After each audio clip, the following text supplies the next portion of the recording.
नमस्कार। आज हम लगभग 1000 साल पीछे जा रहे हैं। गुजरात से मालवा यानी आज का मध्य प्रदेश, वहाँ पाटीदार समुदाय का एक बहुत बड़ा ऐतिहासिक प्रवास हुआ था। हाँ, और आज हम उसी को समझने की कोशिश करेंगे।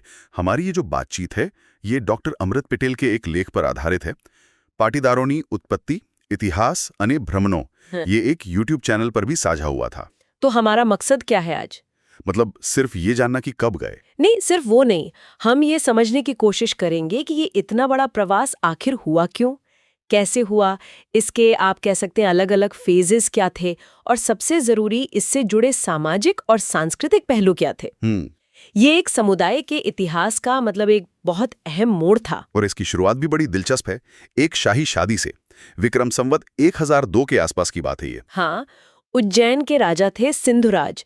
वो पाटन गुजरात की राजकुमारी से शादी करने आए थे, और उस शादी में ऊंझा के पास के कुछ खास पाटीदार नेता भी मेहमान थे। उनका हुलिया बड़ा शाही बताया गया है। बिल्कुल, बड़ी पगड़ी, चांदी के हुक्के, कंधे पर खेस। तो राजा सिंधुराज ने जब उन्हें देखा, वो बहुत प्रभावित हुए। उन्होंने पूछा अपने ससुर पाटन के राजा से कि भाई ये कौन लोग हैं। और पाटन के राजा का जवाब? वो बहुत खास था शायद। बहुत खास। उन्होंने कहा ये कणबी पाटीदार हैं, यहाँ जमीन के मालिक तो ये हैं, लगान के मालिक हम, ये हमारे पांथीदार हैं। पांथीदार, इसका मतलब क्या हुआ उस जमाने में? पांथीदार मतलब बराबर के हिस्सेदार। देखिए, ये सिर्फ जमीन की मिल्कियत की बात नहीं थी, ये उनके सामाजिक रुतबे, उनकी स्थानीय शक्ति को दिखाता था। राजा के बराबर का दर्जा। अच्छा। हाँ, इसीलिए वो इतने आत्मविश्वास से भरे थे। वो सिर्फ किसान नहीं थे, वो उस समाज के एक तरह से मजबूत स्तंभ थे। ये सुनकर तो राजा सिंधुराज जरूर चौंक गए होंगे। हाँ, और उन्होंने तुरंत पाटन के राजा से कहा, मेरे मालवा में ऐसे लोग नहीं हैं, मुझे ऐसे 250 परिवार दीजिए। 250 परिवार? क्या पाटीदार नेता तुरंत तैयार हो गए? नहीं, फौरन नहीं। उन्होंने कहा कि हम अपने पंच से सलाह करेंगे। जो उनकी पंचायत होती थी, ये दिखाता है कि वो फैसले सामूहिक रूप से लेते थे। Community decision. और पंच ने क्या फैसला किया? पंच का फैसला भी बड़ा समझदारी भरा था। उन्होंने तय किया कि जिस परिवार में 2 भाई हैं, उनमें से एक जाएगा, जिसमें 4 हैं तो 2 जाएंगे। अच्छा, ताकि गुजरात में समुदाय एकदम खाली ना हो जाए। बिल्कुल, और मालवा में जो नए अवसर मिल रहे थे, उनका फायदा भी उठाया जा सके। तो इस तरह करीब 175 परिवार तैयार हुए जाने के लिए। तो ये पहला जत्था था 175 परिवारों का। हाँ, और सिंधुराज ने इन परिवारों का बहुत सम्मान किया। उन्हें उज्जैन के पास 175 गांवों में बसाया, और सबसे अहम बात, उन्हें जागीरें दी। जागीरें मतलब जमीन का मालिकाना हक। हाँ, मालिकाना हक, और उस पर टैक्स वसूलने का अधिकार भी। इससे वो सीधे सीधे वहां के स्थानीय शासक वर्ग का हिस्सा बन गए। तो जाहिर है इस नए जागीरदार वाले दर्जे ने उनकी जिंदगी, उनकी पहचान सब पर असर डाला होगा। क्या वो गुजरात के पाटीदारों से कुछ अलग दिखने लगे? बिल्कुल, मालवा के इन जागीरदार पाटीदारों में कुछ खास बातें दिखने लगी। जैसे वो अपने नाम के पीछे सिंह लगाने लगे। सिंह? राजपूतों की तरह? हाँ, शायद ये राजपूत प्रभाव था या वहां का स्थानीय चलन रहा हो। फिर मृत्यु के बाद दाह संस्कार की जगह पत्थर की छतड़ी, मतलब स्मारक छतरी या पगला यानी पदचिन्ह बनवाने लगे। अच्छा। और महिलाओं में पर्दा प्रथा का चलन भी ज्यादा हो गया।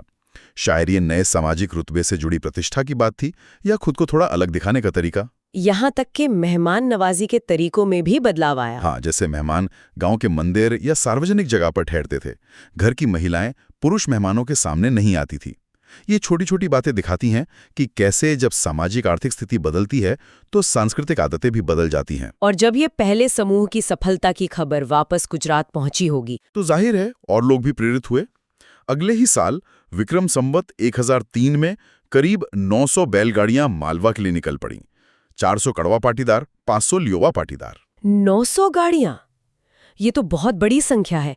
क्या इस बार भी उन्हें जागीरें मिली या कुछ और लालच था? इस बार आकर्षण थोड़ा अलग था। अब मुख्य जोर था अच्छी खेती की जमीन पर। हर परिवार को सैकड़ों बीघा जमीन दी गई। सैकड़ों बीघा? हाँ, और सबसे बड़ा आकर्षण, 12 साल तक कोई टैक्स नहीं। अरे वाह, 12 साल टैक्स फ्री। हाँ, साथ में ये वादा भी था कि जो पटेल नेता हैं उन्हें आगे चल के जागीरें दी जाएंगी। तो लोगों का नजरिया बड़ा प्रैक्टिकल था। भाई 12 साल बिना टैक्स खेती करो, आगे का आगे देखा जाएगा। समझदारी वाला फैसला। और क्या ये सिलसिला यहीं रुका? नहीं, ये रोका नहीं। 2 साल बाद विक्रम संवत 1005 में एक और बड़ा समूह गया, करीब 1100 गाड़ियां, 600 कड़वा, 500 लियोवा। 1100? ये तो और भी ज्यादा। ये लोग कहाँ बसे? ये लोग मालवा के और अंदरूनी इलाकों में फैले, जैसे निमाड़, झाबुआ, धार, यहां तक कि भोपाल के आसपास तक। लेकिन एक बात है, आपने कहा प्रवास 1002, 1003, 1005 में हुआ, पर इतिहासकारों के मुताबिक सिंधुराज का शासनकाल तो बाद में शुरू होता है, 1043 से। हाँ, ये एक पेंच है। देखिए, हो सकता है ये जो तारीखें हैं ये पारंपरिक हों, लोक स्मृति पर आधारित हों, या ये भी संभव है कि सिंधुराज राजा बनने से पहले ही काफी प्रभावशाली रहे हों और उन्होंने ये प्रोत्साहन दिया हो।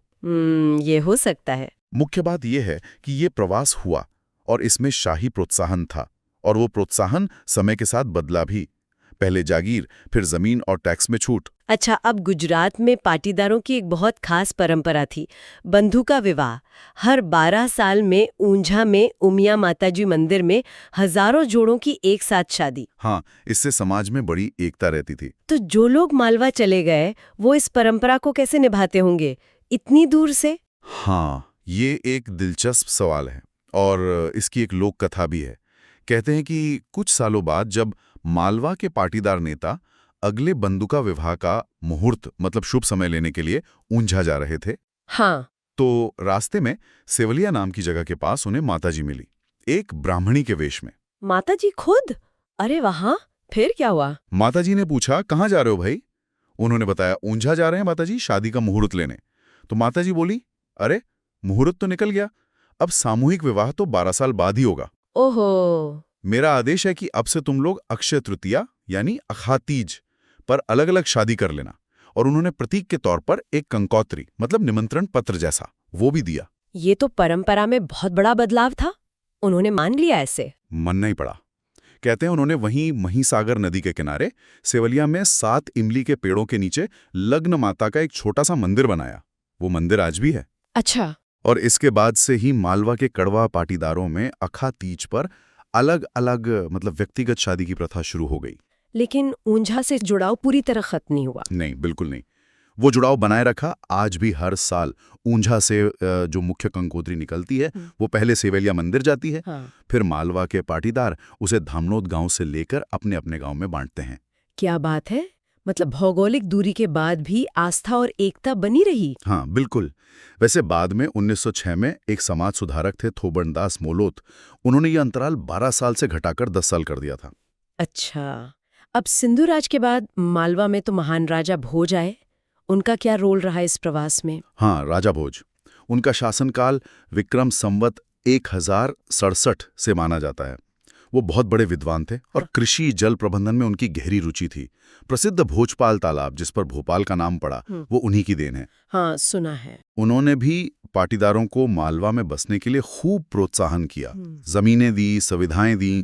तो उनके समय में भी ये प्रवास जारी रहा, शायद और बढ़ा भी। ये प्रवास इतना बढ़ गया कि गुजरात के राजा को चिंता होने लगी। हाँ, ऐसा कहा जाता है। गुजरात में उस समय पाटण में सोलंकी वंश के राजा भीमदेव थे। उन्हें फिक्र हुई कि भाई ऐसे तो गुजरात खेती किसानी के बिना खाली हो जाएगा।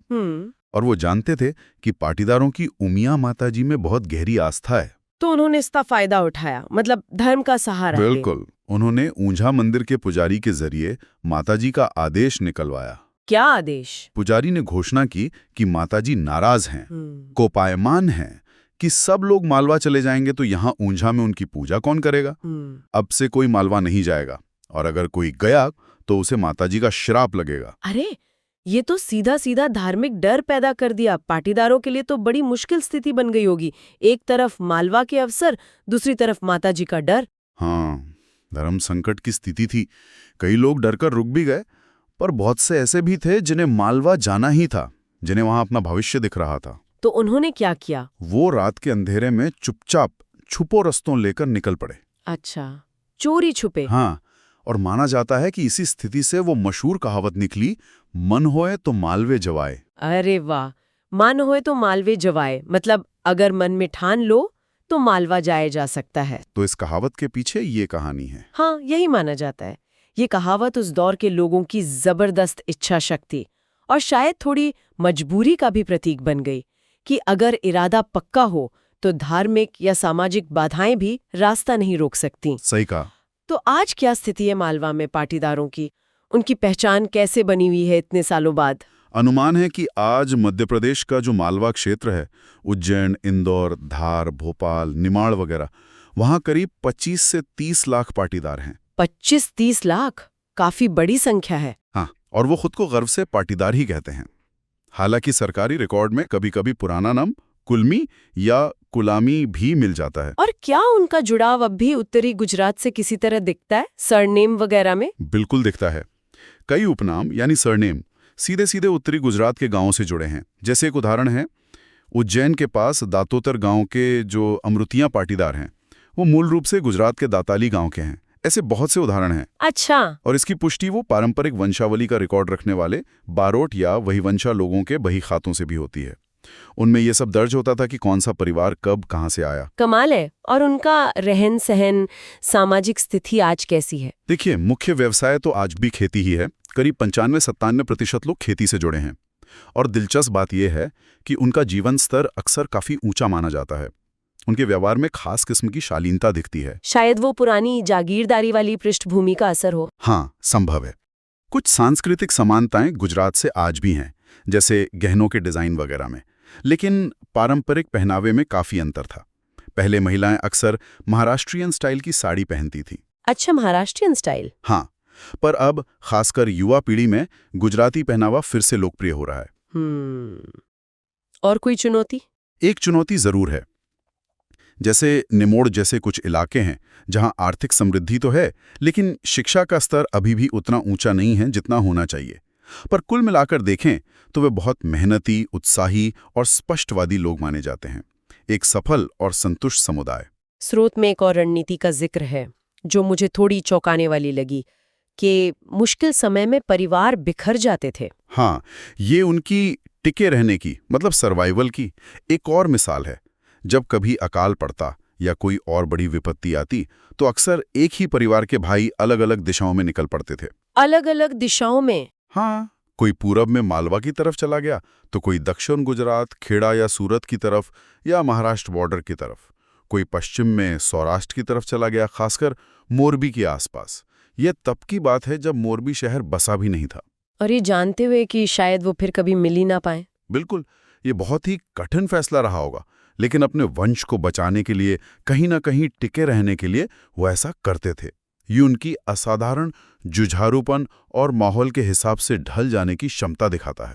और यही शायद वो बंधुका विवाह जैसी सामूहिक परंपराएं या बारोट लोगों के रिकॉर्ड्स, ये सब और ज्यादा महत्वपूर्ण हो जाते होंगे इतने बिखराव के बाद भी एक पहचान बनाए रखने के लिए। संभवतः बिल्कुल। स्रोत ये अनुमान भी लगाता है कि हो सकता है आज मध्य प्रदेश, दक्षिण गुजरात और सौराष्ट्र में जो कई कड़वा पाटीदार परिवार हैं, वो मूल रूप से सगे भाइयों के ही वंशज हों। क्या बात है! ये बिखराव में भी एकता की एक अदृश्य कड़ी जैसी है। हाँ, एक तरह से। तो ये पूरी कहानी जो हमने सुनी, ये अवसर की तलाश, परंपराओं का बदलना, आस्था की ताकत, आर्थिक जरूरतें और इन सब से ऊपर इंसान का वो जज्बा, टिके रहने का, संघर्ष करने का, इन सब का एक मिला जुला ताना बाना है जिसने इस समुदाय के इतिहास को शेप दिया। आपने बिल्कुल सही सारांश दिया। लेकिन देखिए, इस पूरी चर्चा के आखिर में मेरे मन में एक सवाल जरूर उठता है। स्रोत ने हमें मालवा जाने के पुल फैक्टर्स, यानी जो चीजें खींच रही थी, जैसे शाही न्योता, जागीरें, जमीन, टैक्स में छूट, ये सब तो विस्तार से बताया। हाँ, ये सब तो काफी स्पष्ट है। लेकिन 11वीं सदी की शुरुआत में जब ये पाटीदार गुजरात में इतने सम्मिलित जमींदार थे, पांथीदार कहलाते थे, तब आखिर उन्हें गुजरात छोड़ने की जरूरत महसूस ही क्यों हुई? वो पुश फैक्टर्स क्या थे? वो कौन सी वजह थी जो उन्हें वहां से धकेल रही थी? ये सोचने वाली बात है। क्या गुजरात में उस समय कोई राजनीतिक अस्थिरता थी, कोई आर्थिक संकट था, या कोई ऐसा सामाजिक दबाव था जिसने उन्हें एक अनजाने भविष्य की तरफ, मालवा की तरफ कदम बढ़ाने पर मजबूर कर दिया? ये वाकई एक बहुत अहम सवाल है। शायद वजह सिर्फ मालवा का आकर्षण ही नहीं थी, बल्कि गुजरात के उस वक्त के हालात में भी कुछ बात रही होगी। बिल्कुल, और ये वो पहलू है जिस पर शायद और ज्यादा गहरे शोध की और जानकारी जुटाने की जरूरत है। और इसी विचार के साथ शायद आज की ये चर्चा हम यहीं समाप्त कर सकते हैं। हाँ, बिल्कुल। ये सवाल दर्शकों के लिए भी है सोचने को। बहुत बहुत धन्यवाद। धन्यवाद।